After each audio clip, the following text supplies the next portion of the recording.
아멘. 오늘 우리 함께 나누실 말씀은 잠언서 16장 4절부터 9절 말씀입니다. 잠언서 16장 4절부터 9절 말씀입니다. 제가 봉독해 드리겠습니다. 여호와께서 온갖 것을 그 쓰임에 적당하게 지으셨나니 악인도 악한 날에 적당하게 하셨느니라. 물은 마음이 교만한 자를 여호와께서 미워하시나니 피차 손을 잡을지라도 벌을 면하지 못하리라. 인자와 진리로 인하여 죄악이 속하게 되고 여호와를 경외함으로 말미암아 악에서 떠나게 되느니라. 사람의 행위가 여호와를 기쁘시게 하면 그 사람의 원수라도 그와 더불어 화목하게 하시느니라. 적은 소득이 공의를 겸하면 많은 소득의 불의를 겸하는 것보다 나으니라. 사람이 마음으로 자기의 길을 계획할지라도 그의 걸음을 인도하시는 이는 여호와시니라. 아멘. 목적을 향한 걸음이라고 하는 제목으로 우리가 함께 말씀을 보겠습니다. 여러분, 이 세상에 만들어진 모든 것들은 목적 없이 만들어진 것이 단 하나도 없죠. 꼭 필요하기 때문에 어떤 모양으로도 다 만들어진 것입니다. 여러분, 사람은 어떨까요? 하나님께서 이 세상의 모든 것을 만드시고 하나님께서 가장 기뻐하셨던 것은 사람이에요. 사람. 그 이유가 뭘까? 바로 이 사람은 하나님의 형상을 따라 창조되었기 때문에 그래요. 그래서 시편 139편에 보면 다윗이 이렇게 고백해요. 내가 어머니 뱃속에 있을 때 신기하고 놀라울 정도로 하나님께서 나를 만드셨다 라고 그렇게 고백을 해요. 여러분, 이게 너무나도 놀라운 고백이 아닐 수가 없습니다. 여러분, 공장에서 어떤 물건을 대량으로 막 찍어내듯이 우리 인생을 그렇게 만들지 않으셨다는 거예요. 한 명 한 명을 우리 하나님께서 신비하고 놀라울 정도로 어머니 뱃속에 있을 때부터 하나님이 다 그 손으로 우리를 만드셨다라고 그렇게 말씀하고 있는 거예요. 그러니까 우리가 이 땅에 존재하는 이유는 분명히 우리를 만드신 하나님의 목적이 있고 뜻이 있기에 우리를 소중하고 아름다운 그런 존재로 만드셨다라고 하는 그런 의미가 있는 겁니다. 우리 4절 앞부분을 보시면 이렇게 기록이 되어 있어요. 여호와께서 온갖 것을 그 쓰임에 적당하게 지으셨나니. 여기 보면 온갖 것을 그 쓰임에 적당하게 지으셨다라고 말씀하고 있는데 이는 적절한 해석이 아닙니다. 히브리 원에 보면 쓰임에 적당하게라고 하는 이 단어가 라마 아네후라고 하는 그런 단어예요. 이것을 영어로 번역한 걸 보게 되면 for himself, 그러니까 하나님을 위해서라고 하는 그런 말이 있어요. 그런 말이 의미입니다. 그러니까 이 말을 다시 해석을 하면 이렇게 해석하는 게 맞아요. 여호와께서 온갖 것, 모든 것을 만드신 것은 하나님 자신의 뜻과 목적에 따라서 만드셨다라고 하는 이 해석이 맞습니다. 그러니까 이 세상의 모든 사람은 우연히 태어난 사람이 없는 거예요. 그리고 이 세상의 모든 사람은 하나님 앞에 너무나 소중하고 존귀한 존재다라고 하는 것을 의미하고 있는 거예요. 여기까지는 우리가 다 동의할 수 있죠. 그렇죠? 그런데 이제 문제는 4절 뒷부분에 나와요. 다시 한번 보시면 4절에 여호와께서 온갖 것을 그 쓰임에 적당하게 지으셨나니, 그러면서 뭐라고 말씀하시는가? 악인도 악한 날에 적당하게 하셨느니라. 우리가 이 말뜻을 잘못 해석하면 이렇게 해석을 할 수 있어요. 마치 하나님께서 악인을 만드신 목적이 있는 것처럼 비춰질 수 있는데 그런 뜻이 아닙니다. 여러분, 우리가 이 땅을 살아가다 보면 선한 사람들도 얼마나 많습니까? 그렇지만 또 반면에 악한 사람도 분명히 존재하는 게 그게 현실이죠. 하나님께서는 선한 사람도 사용을 하시지만 하나님의 뜻을 이뤄가는 데 있어서 악한 사람도 그 목적에 따라 사용하신다라고 하는 그런 의미로 이것을 우리가 받아들여야 됩니다. 여러분, 성경에는 그런 얘기가 참 많이 나와요. 대표적인 게 이스라엘이에요. 이스라엘은 하나님이 선택한 나라잖아요. 그리고 그 백성은 선택함을 받은 백성이에요. 근데 하나님께서 이스라엘에 있는 주변에 있는 그런 나라들을 사용하셔갖고 이스라엘을 심판하실 때가 얼마나 많은지 몰라요. 그 대표적인 나라가 어떤 나라가 있습니까? 블레셋, 아말렉, 미디안, 에돔 등등 수많은 주변에 그런 대적들이 있었어요. 그러니까 이스라엘이라고 하는 이 하나님의 백성들이, 이 나라가 하나님 앞에 바로 서지 못하고 죄악을 일삼고 하나님을 정말 기쁘시게 하지 않는 그런 삶을 살 때 하나님이 꼭 그 주변에 있는 대적들을 통해 갖고 이들을 심판하세요. 왜 심판하십니까? 이유는 한 가지예요. 깨달으라고. 잘못 가고 있으니까 돌아가라 라고 하나님은 말씀해 주시는 거죠. 여러분, 성경의 그 대표적인 책이 어떤 책이냐면 사사기라고 하는 책이에요. 사사기. 이게 영어로 저지거든요. 저지, 심판한다. 그러니까 사사기 뭐냐면 이스라엘 백성들이 하나님 앞에 막 사는 거예요. 그냥 살고 싶은 대로. 죄를 범하고 막 그냥 그렇게 사니까 하나님이 주변에 있는 대적들을 통해서 이들을 심판하세요. 백성들. 그러니까 하나님 이 백성들이 얼마나 힘듭니까? 그러니까 하나님 앞에 납작 엎드려갖고 그러는 거예요. 하나님 도와주세요. 잘못했어요. 용서해 주세요. 다시는 안 그럴게요. 그럼 하나님이 사사를 보내세요. 그리고 그 사사를 들어서 그 대적들을 물리쳐 주세요. 그러면 또 이 백성들이 신나죠. 그래갖고 이제 하나님을 경외하는 것 같지만 또 다시 삶으로 돌아가는 거예요. 또 하나님을 무시하고 또 하나님을 경멸하고 또 죄를 일삼고 그럼 또 다시 하나님이 그들을 대적들을 통해서 심판하시고 이게 계속해서 반복되는 그 내용이 바로 사사기예요. 여러분, 영화를 한번 상상해 보세요. 영화. 만일 여러분이 어떤 영화를 보는데 그 영화 속에 악인이 단 한 명도 등장하지 않아요. 악의스러운 그런 말도 전혀 없어요. 그런 대화도 없고 그런 컨택도 없다고 생각을 해봐요. 그럼 그 영화가 재밌을까요? 감동이 있을까요? 마음에 와닿을까요? 저는 그렇지 않을 거라고 생각을 해요. 여러분, 대부분의 영화가 우리 마음에 와닿고 감동이 되는 그 이유가 뭔지 아세요?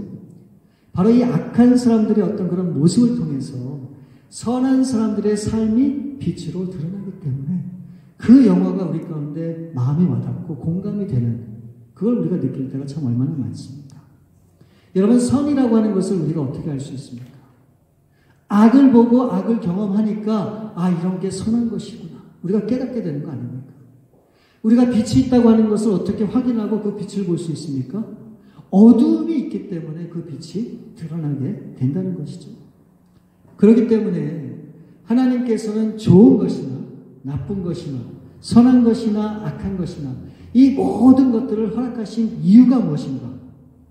하나님의 목적과 뜻에 맞게 사용하기 위해서 그 모든 것들을 우리 가운데 허락하신다는 거예요. 그럼 우리가 알 수 있는 게 무엇인가? 여러분이 믿든지 믿지 않든지 이 세상의 모든 사람은 하나님 앞에 주연으로 또는 조연으로 또 어떤 때는 선을 행하는 의인으로 또 어떤 때는 악인으로 다 쓰임을 받고 있다는 거예요. 그럼 중요한 게 뭘까요? 나는 과연 하나님 앞에 어떤 목적을 가지고 쓰임을 받고 있는가? 이게 얼마나 중요합니까? 이걸 정말 우리가 심각하게 고민을 해봐야 돼요. 여러분, 하나님 앞에 쓰임을 받는다고 다 기뻐할 게 아니고 좋아할 게 아니에요. 그렇죠? 하나님께서 무엇을 위해서 나를 사용하시는가? 이게 제일 중요한 거예요. 예를 들어서 악인으로 하나님이 나를 사용하신다. 이런 일이 있어서는 절대로 안 되는 것이죠. 그러니까 하나님께서 나를 무엇을 위해서 사용하시는가? 이게 너무너무 중요하다는 거예요. 여러분, 목자들이 양을 키울 때 반드시 꼭 하는 게 있다고 합니다. 그 반드시 그 양무리 가운데 염소 한 마리씩 집어넣는다는 거예요. 그 이유가 있어요. 왜 그러냐? 이 양들은 떼거지로 모여있는 걸 좋아하거든요. 그리고 풀을 뜯어먹고 별로 움직이는 걸 좋아하지 않는데요.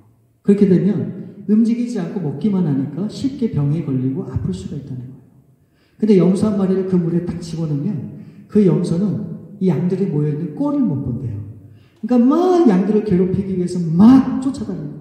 그럼 어쩔 수 없이 양들이 막 도망다니면서 막 움직이게 되고 그래서 건강하게 된다는 거죠. 그러니까 이 양들의 건강과 성장을 위해서 이 염소의 존재도 꼭 필요하다라고 하는 것을 우리가 생각할 수 있죠. 제가 이렇게 양과 염소를 얘기하면 이렇게 생각하시는 분이 있을 수 있어요. 우리가 기본적으로 알고 있는 이 성경의 내용 가운데는 양은 선한 사람들이고 의를 행하는 사람들이고 또 염소는 악한 사람들이라고 하는 생각이 있어요. 그렇죠? 그래서 교회를 어렵게 하고 또 성도들을 어렵게 하고 핍박하는 그런 사람들을 이 염소로 비유하는 그렇게 생각하는 사람들도 분명히 있습니다. 물론 성경에는 이 양과 염소를 지칭하는 그 분명한 의미가 있어요. 의미가 있어요. 근데 여러분 중요한 건 뭔지 아세요? 중요한 건 과연 내가 누구냐는 거예요. 과연 내가 누구냐는 거예요. 나는 내 자신이 양이라고 생각하는데 염소가 될 수 있고 나는 내가 염소라고 생각하는데 또 하나님이 보실 때 양이라고 생각할 수도 있다는 겁니다. 이처럼 모든 사람은 다 하나님 앞에 쓰임받아요. 자신의 믿음과 신앙과 역할에 따라서 쓰임을 받고 있는데 과연 하나님의 마음은 어떤 사람들이 있을까? 이걸 아는 게 참 중요하잖아요.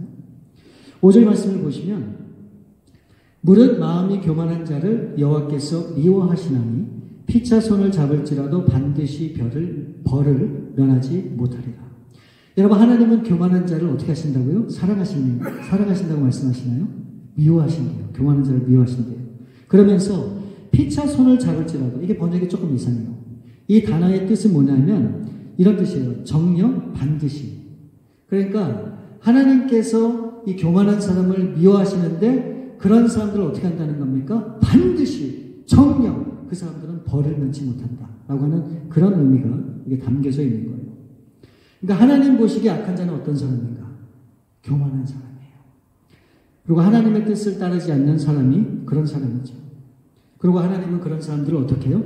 미워하신다고 말씀하고 있는 거예요. 그래서 시편 1장 1절을 보면 이런 말씀이 있어요. 복 있는 사람은 악인의 길을 쫓지 아니하며 죄인의 길에 서지 아니하며 오만한 자의 자리에 앉지 아니하고. 교만한 마음을 가진 사람이 어떤 사람인지를 분명히 보여주고 있다. 저는 그렇게 생각해요. 악인의 길을 쫓는 사람, 죄인의 길에 서 있는 사람, 오만한 자의 자리에 앉아 있는 사람. 여러분, 여기서 악인의 길을 쫓는다고 한 건 뭡니까? 이 악한 사람의 그런 마음과 그런 생각을 품고 자신의 계획과 자신의 뜻을 끝까지 고집하는 그런 사람을 얘기해요.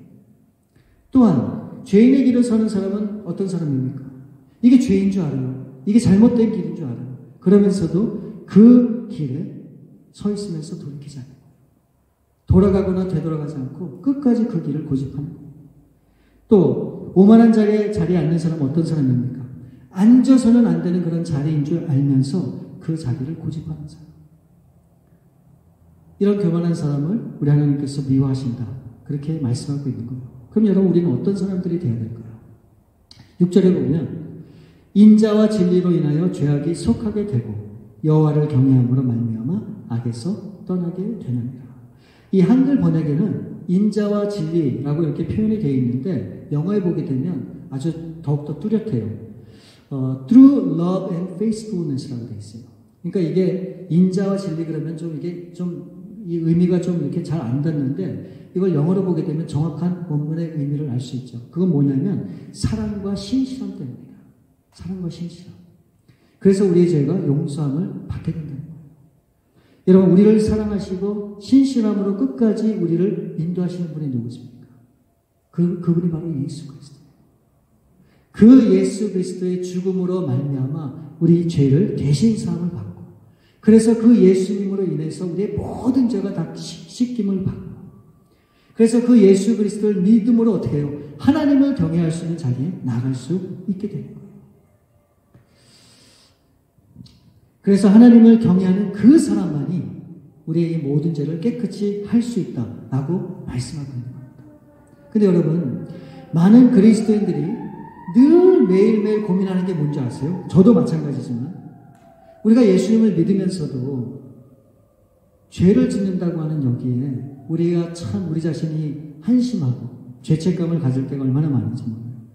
내가 가지고 있는 그 죄성 때문에 많이 힘들어하는 그런 경우가 있습니다. 그럼 제가 한번 이렇게 질문을 드려볼게요. 여러분 어떻게 하면 일평생 죄를 짓지 않고 살 수 있을까요? 네? 우리가 크리스천이잖아요. 크리스천. 그러면은 우리는 당연히 죄를 지으면 안 된다는 생각이 있는데 실제 그러냐고요. 우리가 예수님을 믿으면서도 매일매일 죄를 짓고 살고 있는데 이것을 완전히 해결할 수 있는 방법이 뭐가 있을까요? 있을까요? 방법은 없어요. 방법은 없어요. 여러분 보세요. 우리가 매일 몸을 씻잖아요. 그렇죠? 그러면은 오늘 내가 정말 이 머리부터 발끝까지 완전히 온몸을 깨끗하게 내가 정말 조금의 이 더러운 것도 없이 깨끗하게 다 씻었다고 쳐요. 그러면 내일 안 씻어도 될까요? 하루 이틀 지나도 될까요? 1년이 지나도 내 몸이 깨끗하게 유지가 되나요? 아니죠. 내일이면 여전히 우리가 씻게 되면 구정물이 우리에게서 분명히 나올 거예요. 여러분, 오늘 뜻하지 않게 내가 죄를 지었다. 여러분, 그러면 이 우리의 몸은 물로 씻지만 이 죄는 회개로 씻는 거예요. 회개. 그래서 우리가 우리 자신을 돌아보면서 매일매일 회개하는 심정으로 하나님 앞에 기도하고 간구하고 또다시 하나님 앞에 우리가 그 하나님을 의지해서 나가는 것. 바로 그 행위가 여호와를 경외하는 길이다. 저는 그렇게 분명히 믿어요. 여러분, 죄를 안 지을 수 있는 사람은 아무도 없어요. 항상 저요. 여러분, 여러분들이 저를 볼 때는 그래도 좀 선한 사람처럼 보일 수도 있겠지만, 여러분이 모르는 죄, 제가 엄청 많이 짓고 있습니다. 저도 똑같아요. 이 세상에 어떤 사람도 마찬가지예요. 중요한 건 죄를 안 짓는 게 중요한 게 아니라, 우리가 죄를 지어도 다시금 같은 죄를 짓지 않도록 하나님 앞에 회개하는 게 중요한 거예요. 그래서 그 회개자리로 나가게 되면 누굴 만납니까? 그 회개자리에서 누굴 만나요? 하나님을 만나는 거예요.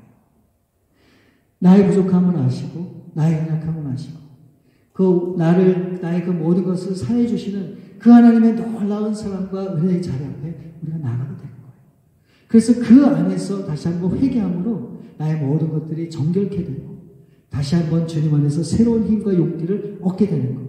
그렇기 때문에 그 하나님을 경외할 수밖에 없고 그 하나님을 높일 수밖에 없는 그런 삶이 우리 가운데 있다라고 하는 겁니다. 7절 보시면 사람의 행위가 여호와를 기쁘시게 하면 그 사람의 원수라도 그와 더불어 화목하게 하십니다.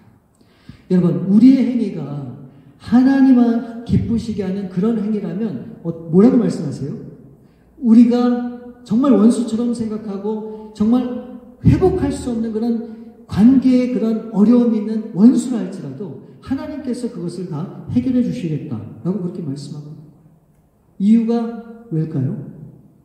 한 가지예요. 그 원수 때문에 내가 힘들어하고 고통당하는 걸 우리 하나님이 원치 않으세요. 그래서 그것을 해결해 주심으로 다시 한번 좋은 관계를 유지하고 그 사람들에게도 하나님의 귀한 사랑과 은혜가 흘러갈 수 있게 하나님이 원하시기 때문에. 여러분, 인간관계가 어렵고 어떤 갈등이 있고 벽이 있으면요, 여러분 아무리 인간적인 노력을 해도 그게 잘 안 풀려요.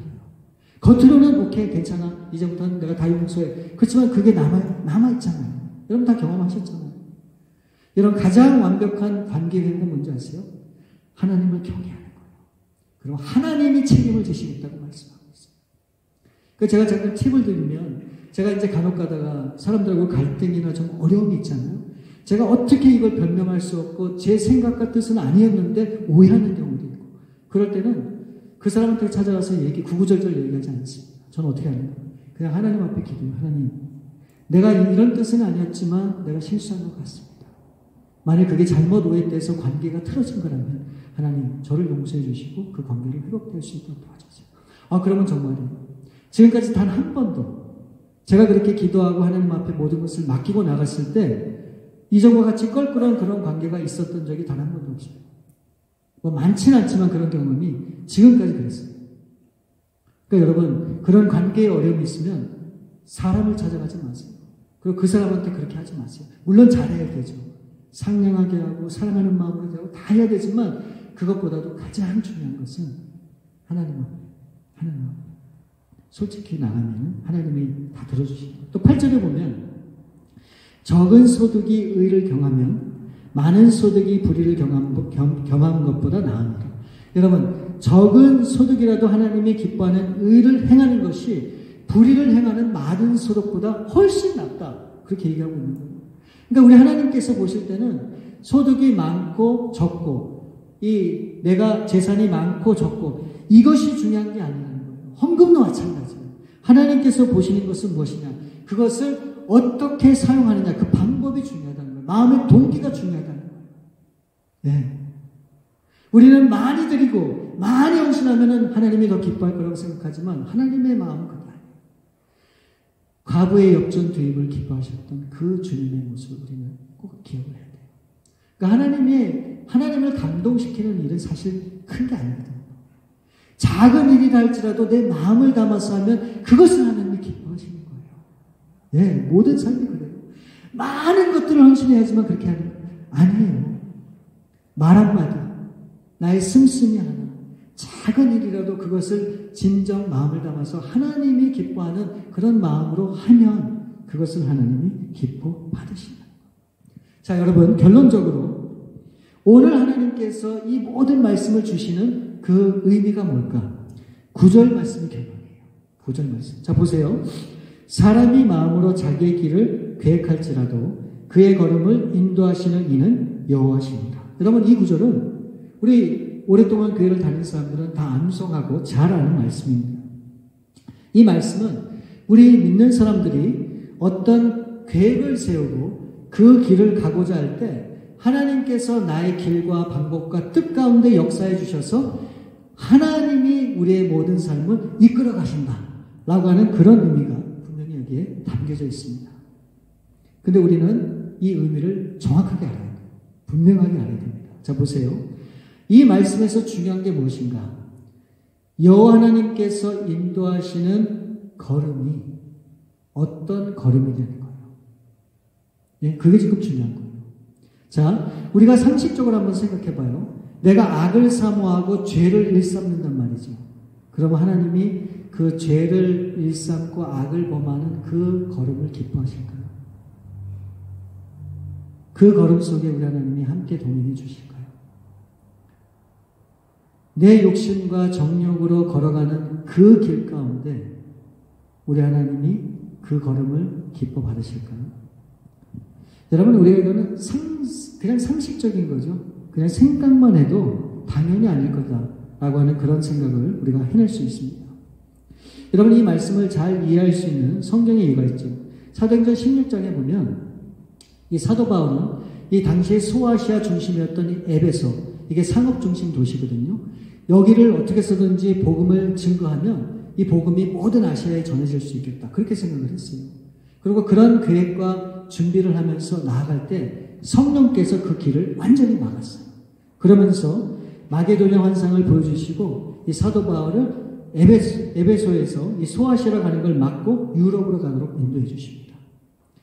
이 사도 바울은 나름대로 자신의 분명한 하나님을 위한 계획을 갖고 일을 추진했지만 그것을 막으시는 분은 하나님이었다는 거예요. 그러니까 이 사도 바울이 가고자 했던 길이 있었지만 하나님이 원하시는 길은 따로 있었다고 하는 그런 얘기입니다. 여러분, 하나님께서 인도하는 그 걸음, 그 길은 어떤 길일까요? 바로 그것은 내가 원하던, 내가 원치 않던, 내가 계획했던, 하지 않았던 바로 그 길은 하나님이 기뻐하는 길이라고 하는 거예요. 하나님의 뜻 안에서 걸어가는 길, 그 길을 우리 하나님이 인도해 주신다는 거예요. 이게 이제 중요한 거예요. 그러니까 우리가 살아가면서 내가 원하는 내 길을 고집하며 간다 할지라도 분명히 그 길이 하나님을 기쁘시게 하는 길이 아니라면 하나님은 그 길을 돌리실 거예요. 그래서 결국은 우리를 사랑하시기 때문에 하나님이 원하시고 기뻐하는 그 길을 갈 수 있도록 우리를 인도해 주신다. 그러니까 이렇게 생각하시면 돼요. 여기가 지금 내가 있고 여기가 이제 하나님의 이 뜻하신 계획이 이렇게 있단 말이죠. 그럼 우리는 이렇게 가기도 하고 이렇게 가기도 하고 또 이렇게 가기도 하고 일자로 가기도 하고 우리는 많은 길을 선택해서 갈 수 있지만 결국은 모든 것을 합력하여 선을 이루시는 하나님은 결국에는 우리가 이 뜻 가운데 갈 수 있도록 우리를 인도해 주신다는 그런 의미가 여기에 담겨져 있습니다. 자, 여러분 9절 말씀을 다시 한번 보시면 사람이 마음으로 자기의 길을 계획할지라도 라고 말씀하고 있죠. 그러면 중요한 질문이 이거예요. 여기에서 언급하는 이 사람은 어떤 사람을 얘기할까요? 어떤 사람? 바로 제가 지금까지 말씀드렸던 4절부터 8절에 나오는 사람이에요. 어떤 사람입니까? 5절 말씀에 보면 마음이 교만하지 않은 사람. 6절 말씀에 보면 여호와를 경외하는 사람. 7절 말씀에 보면 여호와를 기쁘시게 하는 사람. 8절 말씀에 보면 공의를 행하는 사람. 따라서 하나님께서 그 걸음을 인도하는 그 사람은 어떤 사람인가? 한마디로 얘기하면 하나님만을 사랑하고 그 하나님의 뜻대로 살고자 하는 그 사람을 이야기하고 있는 겁니다. 그러니까 이 9절 말씀을 다시금 해석하면 이렇게 해석하는 게 맞아요. 정말로 하나님의 뜻 가운데 살고자 하는 사람이 마음으로 자기의 귀를 계획한다 할지라도 그의 걸음을 인도하시는 이는 여호와 하나님이라고 하는 사실입니다. 하나님의 뜻 안에서 살고자 하는 사람, 여러분 그 사람이 정말로 복된 사람이에요. 하나님을 정말로 사랑하는 사람, 그 사람이 정말로 의미 있는 삶을 살 수 있음을 우리 가운데 말씀해 주고 있는 겁니다. 근데 여러분, 여기서 우리가 생각해야 되는 중요한 한 가지는 무엇인가? 과연 내가 어떤 길을 가고자 하는가? 이 모든 것들이 나의 선택에 달려있다고 하는 거예요. 내가 선한 길을 가고 하나님이 기뻐하는 길을 가겠다라고 결정하면 나의 삶을 통해서 하나님의 선한 은혜가 열매를 맺히게 되지만 그 모든 것을 거부하고 내가 악한 길을 가겠다고 결정하고 그 길을 가게 되면 하나님께서 우리를 악한 그런 모양으로 적당히 쓰시겠다는 겁니다. 여러분 어떤 길을 가길 원하십니까? 어떤 걸음을 여러분 걸어가길 원하십니까? 이게 전적으로 우리에게 달려있습니다. 정말 제가 바라고 원하기는 우리 사랑하는 우리 배단위교회 우리 성도들 한 분 한 분마다 정말 하나님이 기뻐하시는 그 길을 걸어갈 수 있는 여러분들 될 수 있기를 바라요. 여러분 때로 그 길은 사망의 음침한 골짜기가 우리를 기다릴지도 몰라요. 때로는 광야 같은 아무것도 없는 메마른 그런 길이 우리 앞에 펼쳐질 수도 있습니다. 그러나 분명한 건 뭔지 아세요? 끝까지 그 하나님을 의지해서 그 길을 걸어가게 되면 우리 하나님께서 우리 가운데 반드시 역사하시고 우리로 하여금 선한 열매를 맺고 하나님이 기뻐하는 삶을 살 수 있도록 우리 하나님이 해주시겠다. 그렇게 약속하고 있는 거예요. 여러분 삶이라는 게 쉽진 않지만 우리가 한번 그렇게 살아봤으면 좋겠어요. 하나님 나에게 주어진 이 짧은 인생, 이 인생을 걸어가는 동안에 정말 풍족하게 살고 여유롭게 살고 행복하게 사는 것도 중요하지만 나를 지으시고 나를 만드신 그 하나님의 뜻과 목적대로 정말 하나님 앞에 아름답게 쓰임받고 그렇게 갈 수 있기를 바랍니다. 그래서 하늘에 예비하신 그 놀라운 상급을 받고 하나님 앞에 잘했다 칭찬을 받는 그런 삶을 살 수 있도록 도와주옵소서 라고 하는 그런 간절함이 저와 여러분 가운데 있었으면 좋겠습니다. 우리가 끝까지 그런 길을 정말 믿음으로 고집하며 가서 정말 하나님 앞에 영광 돌리는 우리 교회와 우리 모든 성도들 될 수 있기를 우리 주님의 이름으로 축원드립니다. 우리 시간에 함께 기도하겠습니다. 정말 여러분 우리 그렇게 한번 기도하면 좋을 것 같아요. 저는 분명히 믿어요. 이 마지막 때가 되면 될수록 삶이 결코 쉽지 않습니다. 너무나 어려운 일들이 우리의 삶을 짓누르고 우리로 하여금 신앙과 믿음이 흔들리게 할 때가 얼마나 많은지 모르는 거예요. 여러분 그럼에도 우리 주님께서 말씀하세요. 내가 다 알아. 이 삶이 너희 가운데 결코 만만치 않다는 거 우리 주님께서 다 아신다고 말씀하세요. 그러면서 뭐라고 말씀하시는 줄 아세요? 그래도 한번 나를 의지해봐. 내가 이 모든 어려움을 겪고 정말 믿음으로 그 길을 걸어갈 수 있도록 내가 도와줄게. 여러분 그 길이 정말 아름다운 길이고 그 길이 정말 복된 길이에요. 여러분 정말 어떤 삶을 살기를 원하십니까? 우리의 인생 잠시 살다 잠시 사라지는 것이 우리의 이 인생이에요. 그 짧은 인생을 살아가면서 여러분 정말 무엇을 남기길 원하십니까? 정말 다시 한번 이 시간 하나님 나의 부족함과 연약함을 아시지만 정말 믿음으로 그렇게 살 수 있기를 원합니다. 하나님 도와주세요. 힘주세요. 능력 주세요. 믿음 주세요. 그래서 당당히 그 길을 믿음으로 걸어갈 수 있도록 도와주옵소서. 우리 시간 함께 기도하시겠습니다. 아버지 하나님, 아버지 우리 사랑하는 성도님들 정말 믿음으로 그와 같은 길 걸어갈 수 있기를 원합니다. 비록 이 삶이 힘들고 고민으로 지친다 할지라도 하나님의 기뻐하는 그 길을 온전히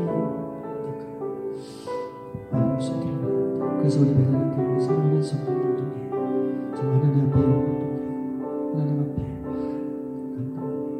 하나님의 자녀들 칭찬을 듣는 그런 삶을 될 수 있도록 도와주옵소서. 우리가 무엇을 하든지 정말 하나님 우리의 욕심을 따라 우리의 생각을 따라주시고 언제나 늘 하나님의 기뻐하고 하나님의 신념과 마음으로 우리가 믿음으로 도전할 수 있도록 하나님 도와주옵소서. 나의 등 뒤에서 도우시는 그 주님의 놀라운 손길이 우리를 우리에게 능력이 되는 주님께 다시 한번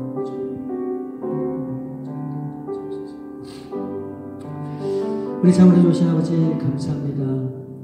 오늘 말씀을 통해서 다시 한번 우리가 어떤 걸음을 걸어가야 될지를 다시 한번 생각해 보았습니다. 아버지 하나님, 우리가 살아가는 동안에 나 자신만을 위해서 사는 그런 어리석은 그런 삶이 되지 않도록 도와주시고 부족하고 연약하지만 나를 사랑하기 원하시고 나를 통해 하나님의 나라를 이 땅 가운데 이루시기 원하시는 그 하나님의 뜻 가운데 살아가는 삶이 될 수 있기를 원합니다. 아버지, 정말 그런 마음과 심정으로 우리 살아가는 성도님들 이 시간 고백했습니다. 우리에게 필요한 힘을 주시고 믿음을 주시고 능력을 주셔서 이제 한 주간, 아니 주님 모시는 그날까지 정말 이 믿음을 가지고 담대히 이 세상을 살아갈 수 있는 우리 귀한 성도님들의 삶이 될 수 있도록 하나님 역사해 주시옵소서. 모든 것을 우리 주 앞에 감사하며 드리옵고 우리 거룩하신 주 예수 그리스도 이름으로 기도를 올립니다.